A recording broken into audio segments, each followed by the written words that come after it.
আসসালামু আলাইকুম।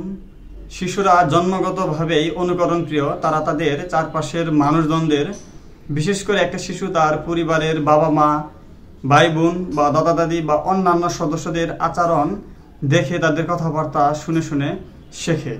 পরিবারের প্রত্যেকটা সদস্যই একটা শিশুর জন্য শেখার উৎস।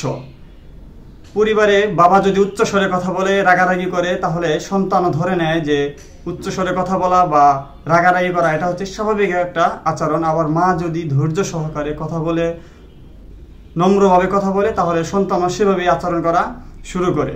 সন্তানের সামনে বাবা মায়ের উচ্চস্বরে কথা বলা, রাগারাগি করা, ঝগড়াঝাটি করা, এগুলো সন্তানের মানসিকতার উপর, তাদের মনে একটা নেতিবাচক প্রভাব ফেলে এবং তাদের ভবিষ্যৎ মানসিক বিকাশে এবং চারিত্রিক গঠনে এটা খুবই একটা নেতিবাচক প্রভাব ফেলে। তাই আপনি আপনার সন্তানের সামনে সবসময় সচেতনভাবে এবং সতর্কতার সাথে কথা বলবেন। এটা হচ্ছে আপনার সন্তানের জন্য ভবিষ্যৎ সুন্দর সুস্থ মানসিক বিকাশের জন্য একটা গুরুত্বপূর্ণ বিষয় হয়ে উঠবে।